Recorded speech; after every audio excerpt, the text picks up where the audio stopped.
help me reach 1,000 subscribers. Please like the video and share your thoughts on the video. Your feedback helps make the contents better.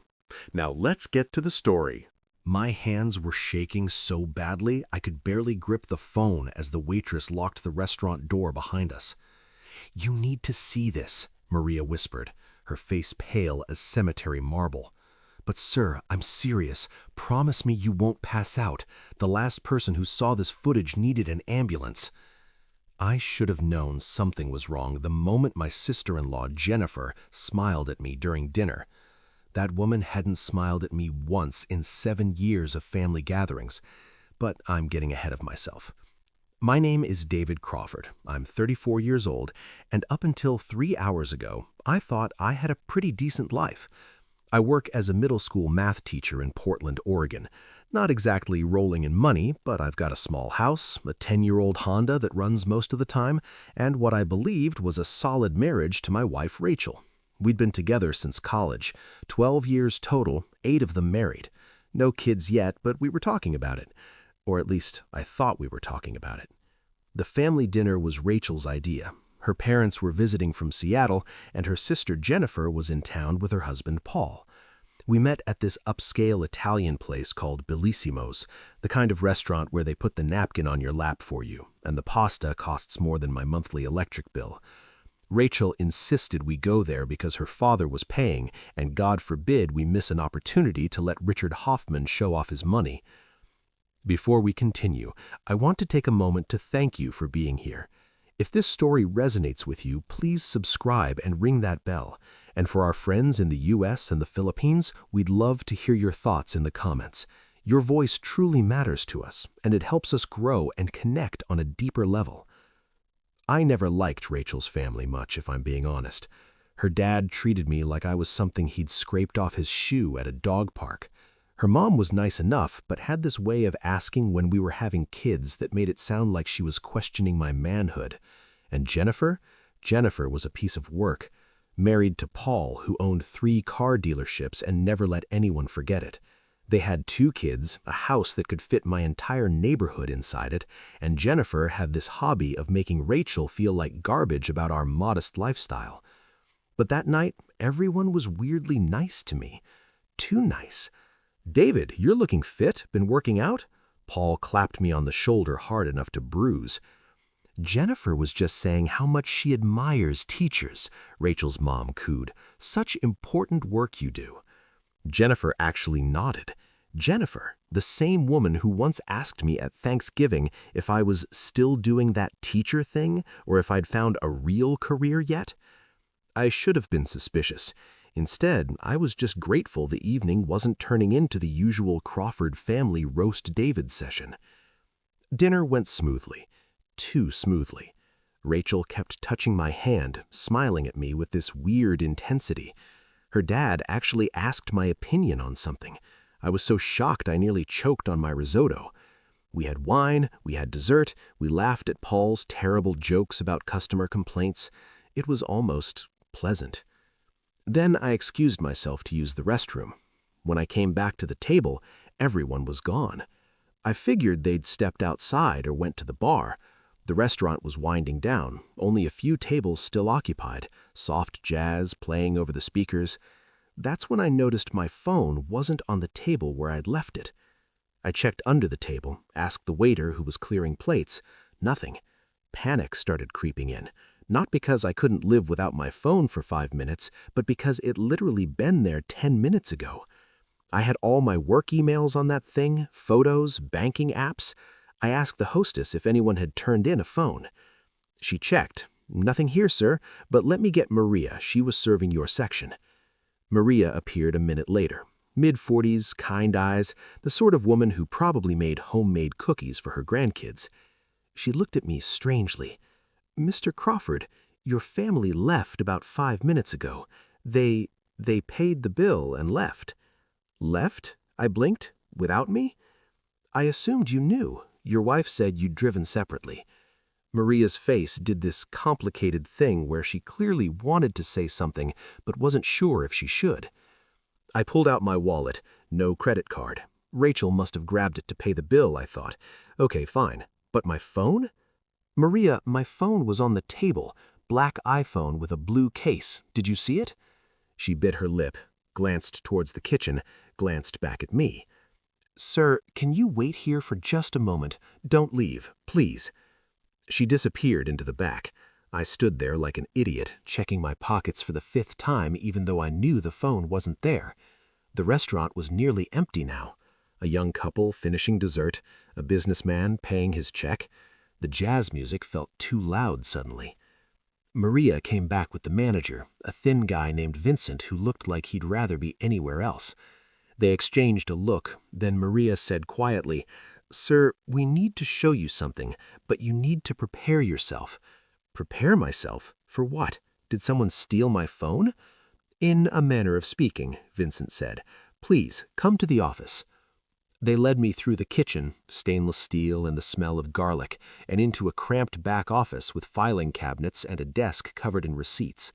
Vincent pulled up the security camera footage on an old desktop computer. This is from camera 3, which covers your table.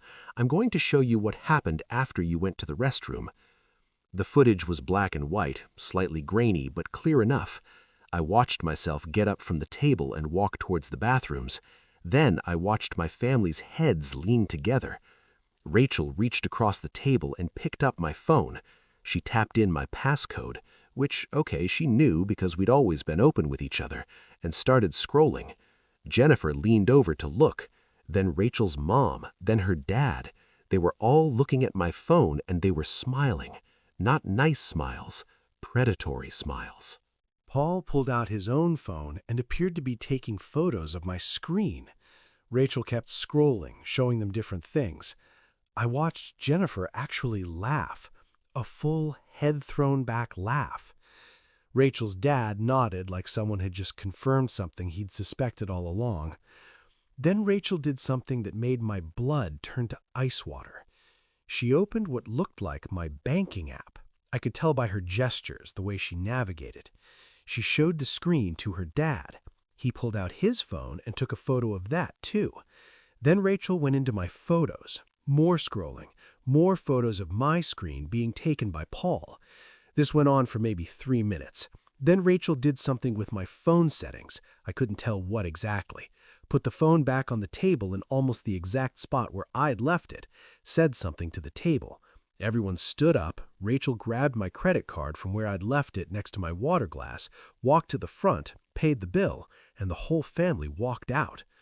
But before they left, the camera caught Rachel stopping at the hostess stand. She said something, gestured back toward the table. The hostess nodded. Then Rachel smiled, this cold, triumphant smile I'd never seen on her face before, and walked out. The camera kept rolling. I watched my empty chair, my phone sitting there. 2 minutes passed. Then I watched myself come back from the bathroom, look around confused, and start searching for my phone. Vincent stopped the footage. The hostess told us your wife said you'd driven separately and that you knew they were leaving, Maria said quietly. We didn't think anything of it until you came asking about your phone. That's when I got suspicious and asked Vincent to check the cameras. I couldn't breathe. They were looking through my phone? Why? What were they? Sir, Vincent said carefully, after your wife handled your phone settings, we tried calling your number. It goes straight to voicemail. We think she may have disabled it somehow or put it in lost mode. My phone was still on the table. I grabbed it. The screen was black, completely unresponsive. Rachel had locked me out of my own phone. Why would she do this? I heard myself say. We've been married 8 years. We've been together 12 years. Why would Rachel... Sir, Maria interrupted gently, there's something else. She nodded at Vincent. He pulled up a different camera angle. This one showed the entrance and front area, timestamp from about a week ago. We only checked this because, well, your wife's been here before, Vincent said. 3 times in the past 2 weeks, actually, always at lunch. I watched Rachel walk into Bellissimo's, but she wasn't alone. She was with a man, not family, someone I'd never seen before. Tall, good-looking in that generic way, expensive suit. They sat at a corner table, very cozy, very familiar. the body language of two people who'd done this many times before. Vincent fast-forwarded, showed me another lunch, same man. Rachel laughing, touching his arm across the table. Another lunch, same thing. They looked like a couple. They looked like what Rachel and I used to look like back in college when everything was new and exciting. "That's not all," Maria said. She sounded angry now. "Vincent, show him Thursday." Thursday's footage showed Rachel and the mystery man having lunch again, but this time Jennifer was with them. My sister-in-law, Jennifer, sitting there laughing and chatting with Rachel and this strange man like they were all old friends. "They were planning this," I said slowly. "Tonight, the dinner, getting my phone. They were planning it." "Sir, we called the police," Vincent said. "Because it's your wife and you have a shared account, it's technically not identity theft or a crime. It's a civil matter, marital dispute. We're sorry." I stared at the frozen image of Rachel and Jennifer and this mystery man having lunch. My wife, planning something with her sister? Going through my phone in a restaurant like some kind of heist? Disabling my phone? Taking photos of my private information? The manager's office felt like it was tilting. "Maria, you said I needed to prepare myself. You said the last person who saw this footage needed an ambulance." Maria and Vincent exchanged another look. "Sir," Maria said carefully, "you're not the first person this has happened to. 6 months ago, we had another customer, a man about your age. His wife did almost the exact same thing, went through his phone during dinner while he was in the bathroom, took photos of everything. A week later, he was served with divorce papers and a restraining order, claimed he'd been hiding money, planning to leave her, having an affair, used everything from his phone as evidence, took him for everything he had." My vision was actually getting spotty. "You think Rachel is going to divorce me?" "I think," Maria said carefully, "your wife and her family just spent dinner gathering evidence for something, and I think you need a lawyer right now, tonight." That's when my knees decided they were done holding me up. I grabbed the desk. Vincent pushed his chair toward me. I sat down before I fell down. "The man in the footage," I managed. "Do you know who he is?" Vincent had his head. "But he paid with a card once. I can check the receipts." He started rifling through paperwork. "Here, card was under the name Patterson James. Does that mean anything to you?" James Patterson, JP. My brain was moving through mud, but then it clicked. Rachel been getting texts from someone she has saved as JP in her phone. She said it was someone from her book club, Jennifer Patterson, a friend. Maria's face did something complicated. "Sir, I don't think JP is Jennifer Patterson." The office smelled like printer toner and old coffee. I could hear my heartbeat in my ears. 12 years. 12 years with Rachel. We'd met in a statistics class sophomore year of college. She'd asked to borrow my notes. We'd gone coffee. She was smart and funny and made me feel like maybe I wasn't as boring as I thought I was. We'd built a life together. A small life, sure, but it was ours. And now she was going through my phone with her family like they were planning a bank robbery, having secret lunches with some guy named James, and I was sitting in the back office in an Italian restaurant trying not to vomit on the manager's desk. "I need to go home," I said. "I need to talk to Rachel." "Sir," Maria started, "I need to go home now." Vincent printed out screenshots from the camera footage. "Take these. And Mr. Crawford, maybe don't go straight home. Maybe call a friend, a lawyer, someone." I took the printouts with numb fingers, walked out through the kitchen, through the dining room where the young couple was leaving and the businessman was signing his check. Everything looked normal. The world was just continuing like my entire life hadn't just been revealed as a lie. My car was still in the parking lot. At least Rachel hadn't stolen that too. I sat in the driver's seat and tried to think, tried to breathe, looked at the printouts. Rachel smiling with James, not Jennifer. Rachel and Jennifer at lunch together, clearly plotting. Rachel's hand on my phone, my family gathered around like vultures. I should have gone to a hotel. Should have called my brother. Should have done the smart thing. Instead, I drove home. Because I needed to hear Rachel say it. Whatever it was. I needed to hear her explain why she'd just humiliated me in front of her entire family, why she'd gone through my phone like a thief, why she was having secret lunches with some guy, why she'd spent 12 years of my life apparently preparing to destroy me. The house was dark when I pulled up. Rachel's car was in the driveway. I used my key, wondered briefly if she'd changed the locks yet, and walked in. Rachel was sitting in the living room, in the dark, like she'd been waiting. "Hi, David," she said calmly. "Forget something at the restaurant?" And that's when I knew. Whatever Maria saw on those cameras, whatever had made the last guy need an ambulance, Rachel was about to tell me something that would break me. I could hear it in her voice, that calm, collected tone, the tone of someone who'd been planning this for weeks, maybe months, maybe years. I looked at my wife of 8 years, sitting in our living room in the dark, and I realized I was looking at a complete stranger. "Yeah," I said quietly. "I forgot my phone, but I found it, along with something else." Rachel's smile could have frozen lava. "Then I guess we need to talk, David, and trust me, you're going to want to sit down for this." I sat down, not because she told me to, but because the alternative was falling down. Again. And Rachel started talking. She told me everything.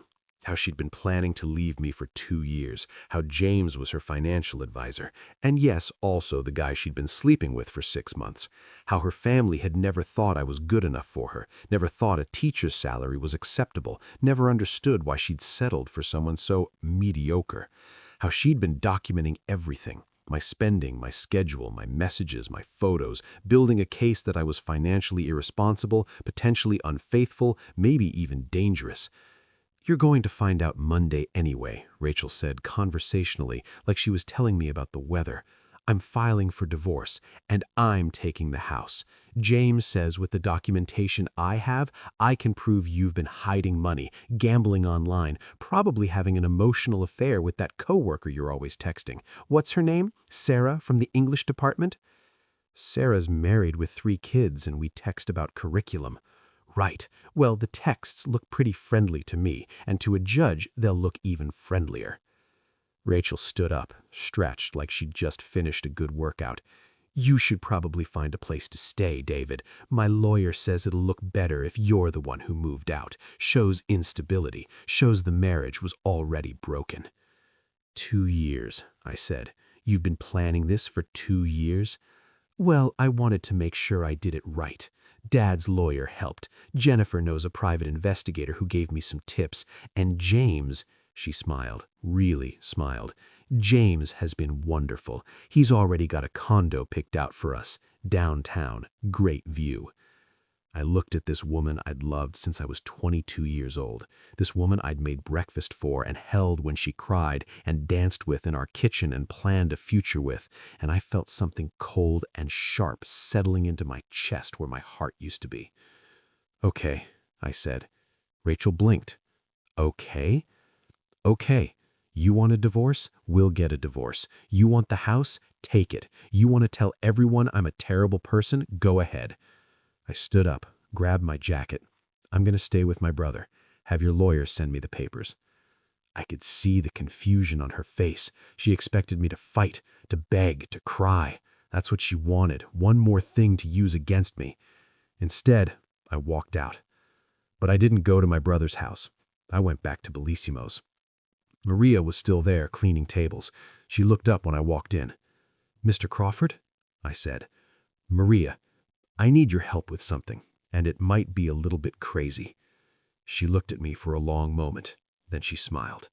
"Honey, after what I saw on those cameras, I'm in, whatever you need." What I needed was information. What I needed was proof. What I needed was revenge. See, Rachel made one critical mistake. She assumed I was the same pushover she'd been married to for 8 years, the guy who didn't fight back when her dad insulted him, the guy who smiled and took it when Jennifer made snide comments, the guy who worked his mediocre teacher job and never complained about their mediocre life. But Rachel had never seen me really angry. She'd never seen what happens when you take a fundamentally decent person and strip away every reason they have to stay decent. Over the next 3 days, with Maria's help and the security footage from Bellissimo's, I hired a private investigator of my own, a good one, the kind who knows how to find things people don't want found. What we found was beautiful. James Patterson wasn't just Rachel's financial advisor and affair partner. He was also currently under investigation by the SEC for embezzling client funds. My private investigator, Tom, found records showing James had been moving money around in ways that were definitely illegal and probably going to land him in federal prison within the next 6 months. And Rachel, brilliant, scheming Rachel, had already started moving our money into accounts James controlled, our savings, the emergency fund, even my portion of the retirement account she'd somehow gotten access to. She'd been doing it slowly, over the past year, small amounts so I wouldn't notice. Except I had noticed. I'd thought we were just broke, thought I wasn't making enough money, thought I needed to pick up summer school classes and tutoring gigs to make ends meet. The whole time, Rachel had been siphoning our money into James' accounts, probably planning to clean me out and disappear with her new rich boyfriend. But James's accounts were about to be frozen by the feds, and every penny Rachel had moved would be caught up in his embezzlement case. Tom also found something else interesting. Jennifer's husband Paul, the guy with 3 car dealerships, turns out he'd been cooking his books for years, avoiding taxes, and was about to be audited by the IRS. And somehow, mysteriously, the IRS received an anonymous tip with very detailed information about Paul's financial irregularities. I couldn't prove it, but I was pretty sure James had been Paul's financial advisor too, and I was very sure Paul's tax problems were about to become Jennifer's tax problems. As for Richard and Catherine Hoffman, Rachel's parents, they were clean. But they'd co-signed on Jennifer and Paul's house. When Paul's dealerships went under due to the audit and the fraud charges that would follow, that house would be in trouble. And Richard's reputation as a successful businessman would take a hit when it came out his son-in-law was a criminal and he'd vouched for him financially. All of this information landed in my lap like a gift from God. Or from Maria and Tom, the PI, which was basically the same thing. But I didn't stop there. I made copies of everything. The security footage from Bellissimo's showing Rachel going through my phone, the evidence of her moving our money to James's accounts, documentation of James's embezzlement investigation, screenshots of texts between Rachel and James that Tom managed to retrieve, showing they'd been planning this for 2 years, not just the divorce, but the whole financial setup, the accusations against me, everything. Then I sent it all to my lawyer. A real lawyer, the kind who doesn't care about your feelings, but cares a lot about winning. Monday came. Rachel filed for divorce, just like she said she would. She claimed I was financially irresponsible, possibly unfaithful, and she feared for my safety around me. She wanted the house, half my pension, alimony, and attorney's fees. Tuesday, my lawyer filed our response, along with evidence that Rachel had been systematically stealing from our joint accounts, having an affair with a financial advisor currently under federal investigation, conspiring with her family to commit fraud, and illegally accessed my phone and private information. We also filed for a restraining order against her, claimed I feared for my safety after discovering her extensive planning and deception. Wednesday, the SEC arrested James Patterson. Every account he controlled got frozen, including the accounts where Rachel had hidden about $70,000 of our money. Thursday, the IRS showed up at Paul's dealerships. By Friday, he was facing criminal charges and the dealerships were being seized. Saturday, exactly 1 week after the dinner at Bellissimo's, Rachel called me. She was crying. "David, please, we need to talk. I made a mistake. I was confused. James pressured me. Jennifer pressured me. I wasn't thinking clearly." "No," I said simply. "No? David, they froze our money, all of it. And James is going to prison, and Paul is being investigated, and Jennifer's freaking out, and my dad is threatening to sue everyone, and—" "Our money, you mean? The money you stole from our joint accounts and put in your boyfriend's name? That money? Yeah, that's gone. Probably permanently, since the SEC is using it as evidence. Congratulations, Rachel. You tried to rob me, and instead you robbed yourself." Silence on the phone. Then, "You did this." "No, baby, you did this. You and your family and your boyfriend. You spent 2 years planning to destroy me. You went through my phone in a public restaurant like I was some kind of criminal. You turned your whole family against me. You tried to take everything I had." I laughed, and it sounded strange even to me. But you know what? Teachers don't have much. You can't take what doesn't exist. That mediocre life you hated so much, that was my safety net. And your expensive, fraudulent, stolen life, that was your noose. "David, please." "The divorce is going through, but on my terms now. You get nothing. Not the house, not my pension, not a penny of alimony. Because you're now officially a criminal, Rachel. You stole money and hid it in accounts you knew were being investigated. At best, you're an idiot. At worst, you're an accessory to federal crimes." "You can't do this to me." "I'm not doing anything to you. I'm just standing here watching you drown in the hole you dug yourself. And you know what the best part is? I've got the security camera footage. Bellisimo's gave me copies. I've got video of you and your whole family going through my phone, plotting against me, stealing my credit card. And I've made sure everyone knows about it. Your friends, your coworkers, everyone at your gym, everyone at that fancy country club your dad belongs to." I could hear her breathing hard on the other end of the phone. "You're destroying my life." "No, Rachel.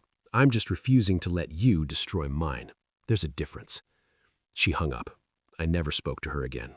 The divorce finalized 4 months later. Rachel got nothing. The house was in my name. I'd bought it before we got married and never added her to the deed because my dad had told me not to, and I'd actually listened for once. The money she'd stolen was tied up in the federal case against James. She had to get a job, a real job, not the part-time boutique work she'd been doing, and move in with her parents. Jennifer and Paul lost their house, lost the dealerships. Paul got probation and a massive fine. Jennifer had to get a job too. Their kids started going to public school instead of private. Jennifer stopped posting on social media entirely. Richard Hoffman's business reputation took enough of a hit that he lost several major clients. He blamed me, of course, sent me threatening emails that my lawyer added to our file. Eventually, he stopped.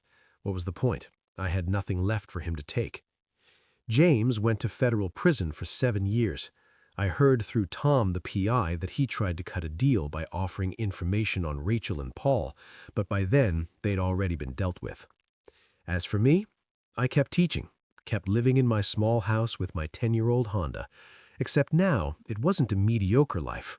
It was my life, mine, hard-won and paid for in blood and humiliation and rage that had burned cold until it turned to ice. Maria and I stayed friends. She still works at Bellissimo's. Sometimes I go there for dinner, alone now, which I prefer. She always gives me the best table, the one where camera 3 has the perfect view. We'll smile at each other, and I'll think about that night when she locked the door and showed me the truth about my marriage. Sometimes people ask me if I'm okay, if I'm lonely, if I regret how everything went down. I tell them I'm fine. I tell them I'm better than fine. Because here's what Rachel never understood. You can't break someone who has nothing left to lose. You can't humiliate someone who's already hit bottom. And you definitely can't destroy someone who's learned that the best revenge isn't getting even. It's standing still and watching your enemies destroy themselves with their own greed. I'm 35 now, single, still teaching, still driving my old Honda, still living my mediocre, boring, absolutely perfect life. And somewhere out there, Rachel is living with the consequences of thinking she was smarter than everyone else. Her career's gone. Her reputation's gone. Her money's gone. Her family's a disaster. Her boyfriend's in prison. And every time someone Googles her name, they find articles about the woman who stole from her husband and tried to frame him, only to lose everything when her scheme collapsed. I didn't destroy Rachel's life. I just refused to let her destroy mine. And in the end, that was the same thing. The best revenge isn't a dish served cold. It's a dish you don't have to serve at all. You just step aside and let your enemies poison themselves. And sometimes, late at night, when I'm sitting in my small house in my mediocre neighborhood, living my boring teacher life, I think about that moment in the restaurant office. Maria showing me the security footage, Rachel's hand on my phone, her family gathered around like vultures, that cold, triumphant smile as she walked out. She thought she was so smart, so clever, so sure she'd won. Turns out, the only thing she won was exactly what she deserved. So that's my story. The night of family dinner turned into a war, and I somehow came out the other side still standing. If you made it this far, do me a favor. Drop a comment and tell me where you're watching from. I want to know if karma works the same way in your part of the world as it does here in Portland. And hey, maybe some of you have your own revenge stories. Share them. Let's remind each other that sometimes the good guys actually win. Special shout out to my viewers from the US and the Philippines. You guys make up most of my audience and your comments always crack me up. You've been with me through every crazy story, and I appreciate every single one of you. Whether you're watching from New York or Manila, Miami or Cebu, Texas or Davao, thank you for being here. Now, hit that like button if you think Rachel got what she deserved, subscribe if you want more stories like this, and share this with someone who needs to hear that betrayal doesn't always win. Stay strong out there, and remember, never underestimate the quiet ones. We're usually the ones who know exactly how to play the long game. See you in the next one.